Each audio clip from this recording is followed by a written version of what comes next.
Berikutnya, setelah tauhid, yang juga kita inginkan dalam keluarga kita sesuai dengan ajaran Al-Quran seperti tema kita pada hari ini, Surah Luqman ayat 14 sampai 15. Pastikan dan jadikan diri kita sendiri dan anak-anak kita adalah orang-orang yang santun kepada kedua orang tua kita. Wasainal insana biwalidayhi hamalathu ummuhu wahnan 'ala wahnin wa fisaluhu fi 'amaini an yashkur li waliwalidayhi. Kata Allah Subhanahu wa taala, dan kami perintahkan kepada manusia agar engkau berbuat baik kepada kedua orang tuamu. Ibumu telah mengandung dalam keadaan lemah bertambah-tambah dan menyapih dalam usia 2 tahun.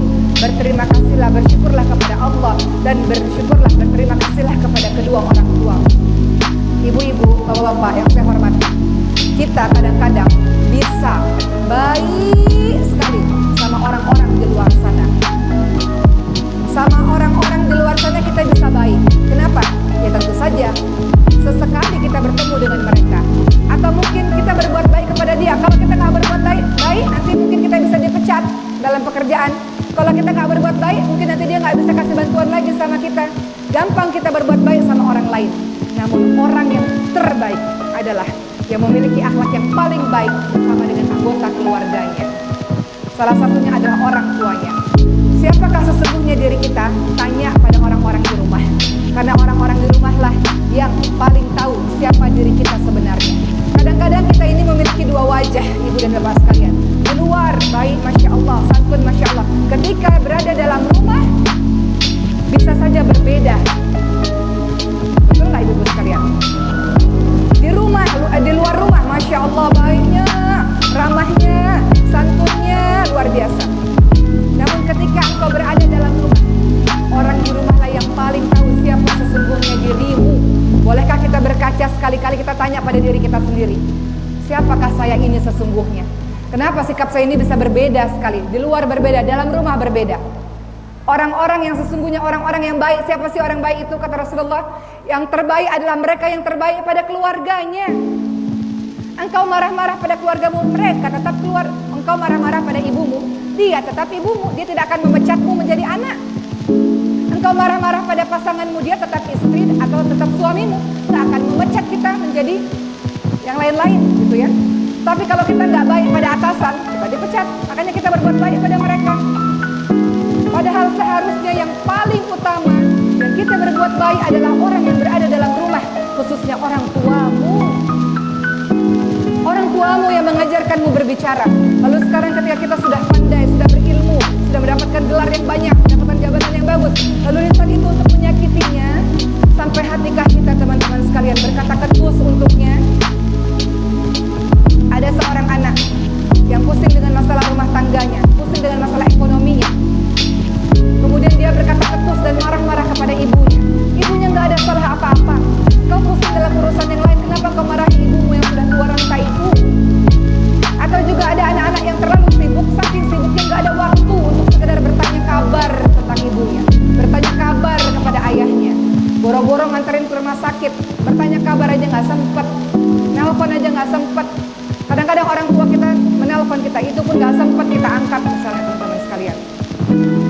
Orang tua punya batas usia, nggak selamanya juga beliau bersama dengan kita. Tinggal sisa-sisa waktu ini bersama dengan mereka. Maka jadikanlah diri kita, teman-teman sekalian, kalau kita mau jadi orang-orang, saya nasihat diri saya sendiri, jadi orang yang baik, dengan keluarga yang baik. Perhatikan bagaimana hubunganmu dengan keluargamu.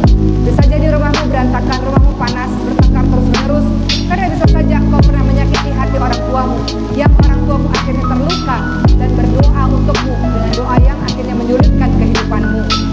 Pulang kembali ke rumah orang tuamu, minta maaf kepadanya, minta agar beliau mendoakanmu dalam setiap perbuatan-perbuatanmu, minta nasihat-nasihat darinya. Itu pun kalau orang tua kita masih ada. Banyak dosa kita ibu-ibu sekalian pada orang tua kita. Saya pun adalah manusia biasa yang banyak dosa dengan orang tua. Mumpung orang tua masih ada ibu-ibu sekalian, yang orang tuanya masih ada, minta kepada Allah pertolongan untuk kita betul-betul berbakti sepenuh hati kepadanya di sisa-sisa usianya. Gak lama kok, beliau itu gak lama teman-teman semua. Jadi jangan sampai penyesalan itu ada pada diri kita dikarenakan kita gak sungguh-sungguh berbuat baik kepadanya. Jangan kau sakiti hati orang tuamu. Orang tuamu itu semakin tua semakin sensitif, semakin tua semakin cepat tersinggung, betul gak? Semakin tua semakin kembali seperti anak-anak. Orang tua kita yang sakit, kau memerlukan kesabaran tingkat tinggi dalam merawatnya. Kadang-kadang orang tua ini maunya apa sih, disuapin gak mau, minum obat gak mau. Kadang-kadang kita manusia biasa kesel. Dulu juga kita pernah sakit, orang tua merawat kita, orang tua mengharapkan kesembuhan kita. Kadang-kadang sebagian anak di luar sana, orang tuanya sakit mengharapkan kematian orang tuanya, karena lelah dalam mengurus orang tuanya. Ada yang begitu. Maka kita gak mau jadi anak begitu, ya Allah. Mau jadi anak yang soleh, anak yang taat, anak yang membuat orang tua menangis karena bangga kepada kita, bukan membuat orang tua menangis karena kedurhakaan kita kepadanya. Sudah cukuplah kemarin-kemarin kita membuat hatinya terluka. Ada juga anak-anak yang sudah punya keluarga, punya pasangan, punya anak-anak, lupa pada ibunya. Sibuk dengan keluarganya, lupa bertanya kabar ibunya, lupa bertanya bagaimana keadaan kesehatan ibunya. Mudah-mudahan kita tidak menjadi orang-orang yang seperti itu, teman-teman sekalian, ya. Jadi kalau mau menjadi keluarga sesuai dengan Quran, jaga hubunganmu dengan orang tuamu, kepada ayah ibu, orang tua yang telah tiada. Kau masih bisa berbakti dengannya dengan cara beristighfar untuknya, mendoakannya, jalankan wasiatnya, sedekah atas namanya. Kau jalin hubungan tali silaturahmi dengan orang-orang yang dia cintai. Kau berziarah kubur, kau mendoakannya, sekaligus kau mengingat mati bahwa Allah pun akan menyusul mereka. Itu cara-cara kita untuk berbakti kepadanya. Berikutnya teman-teman sekalian, dalam surah Luqman ayat 16, wahai anakku, kata Luqmanul Hakim, sungguh jika ada sebuah perbuatan seberat biji sawi dan berada dalam batu atau langit atau bumi, niscaya Allah akan memberikan balasan. Sesungguhnya Allah maha luas lagi maha teliti. Berikutnya ibu-ibu sekalian, tanamkan pada diri kita, pada diri keluarga kita, bahwa kita ini senantiasa diawasi oleh Allah Subhanahu wa ta'ala. Kalau suami takut pada Allah, kalau istri takut pada Allah, anak-anak takut pada Allah, Masya Allah, semuanya takut dalam berbuat maksiat kepada Allah Subhanahu wa ta'ala. Tapi kalau misalnya istri takutnya hanya pada suami, suami ada dia baik, suami tidak ada dia berbuat macam-macam. Suami juga begitu, kalau suami takutnya hanya pada istri, ada istri dia baik, istrinya nggak ada dia macam-macam. Tapi kalau dia takutnya kepada Allah karena merasa diawasi oleh Allah, ada atau tidak ada pasangannya, ada atau tidak ada orang lain, dalam keramaian maupun dalam kesendirian, dia takut dalam berbuat dosa, takut dalam berbuat maksiat.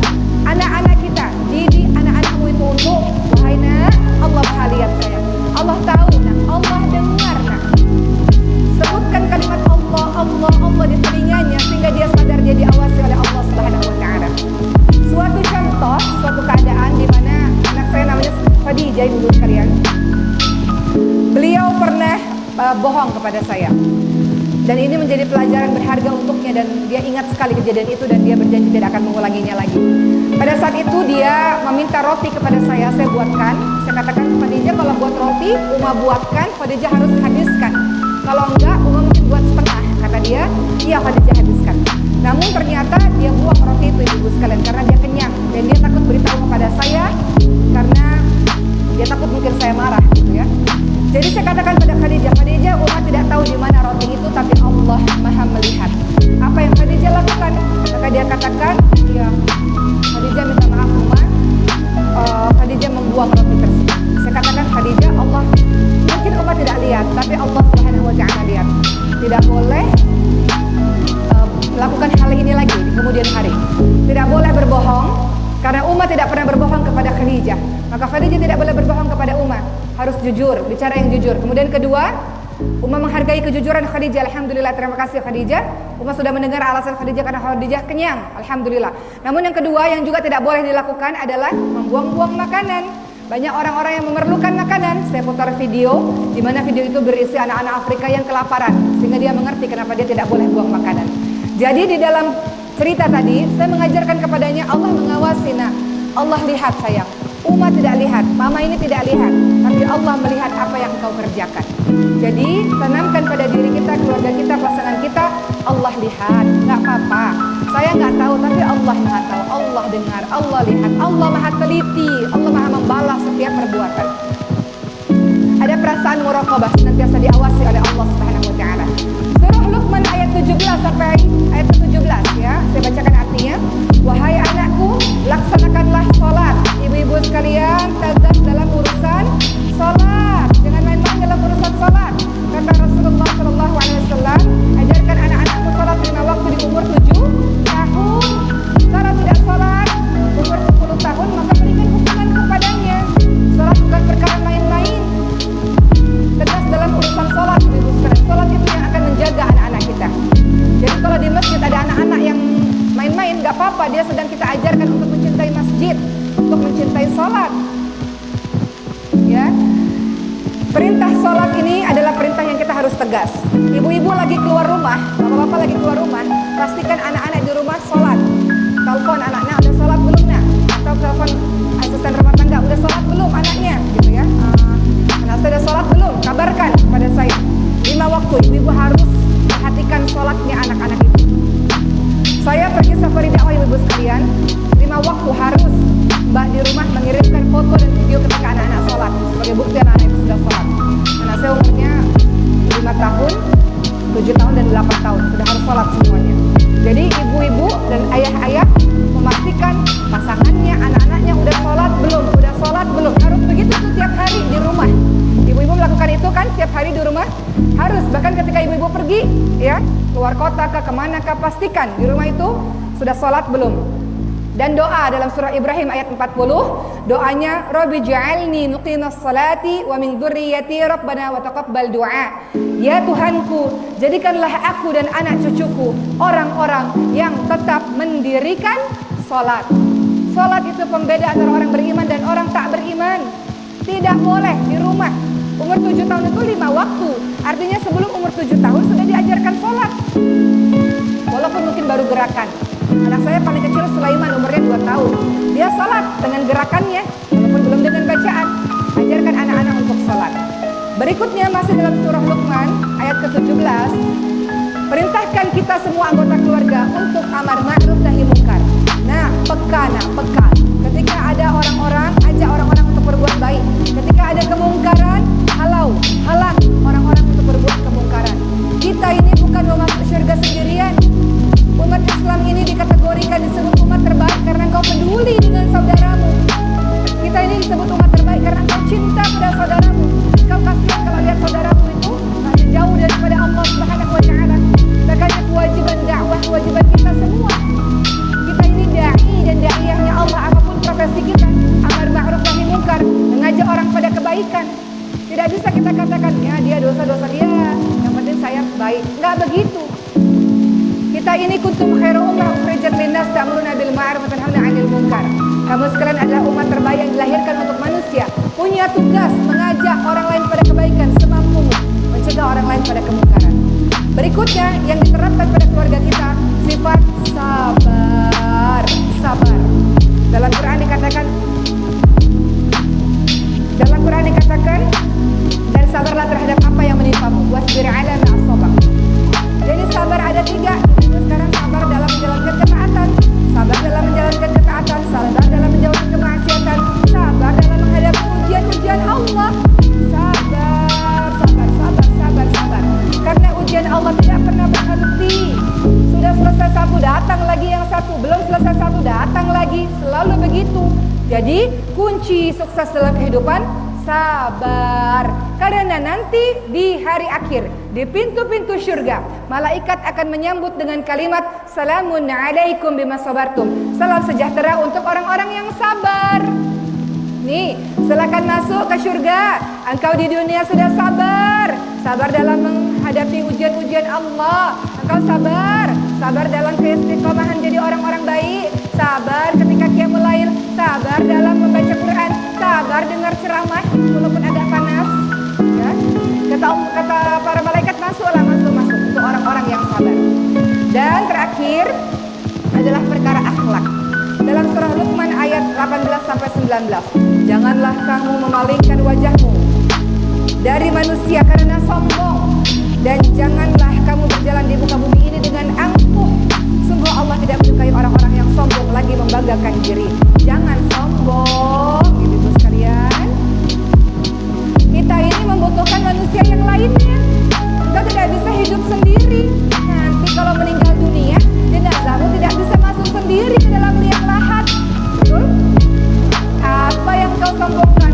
Engkau memerlukan manusia lainnya. Engkau tidak bisa hidup seorang diri. Apa yang kau sombongkan? Kehebatanmu, kekayaanmu, jabatanmu, itu titipan Allah. Allah yang kasih, dan Allah bisa ambil sewaktu-waktu.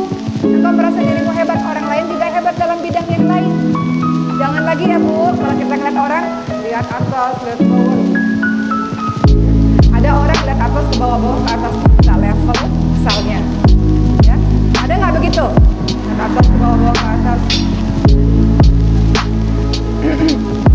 Jangan kita sombong, tidak hanya dari lisan, dari perbuatan, dari pandangan mata. Jangan sombong. Jadilah hamba-hamba Allah yang rendah hati, yang tawadhu. Orang-orang sombong dibenci oleh manusia, dibenci oleh penduduk langit. Apa yang kau sombongkan? Engkau ini pun nanti akhirnya jadi mayit juga kok. Betul sekalian? Ya, setiap orang ada kelebihan, ada kekurangan. Engkau pun ada kelebihan, ada kekurangan. Orang lain pun juga begitu. Dengan sifat yang rendah hati, maka insya Allah kita akan dicintai oleh manusia-manusia yang lainnya.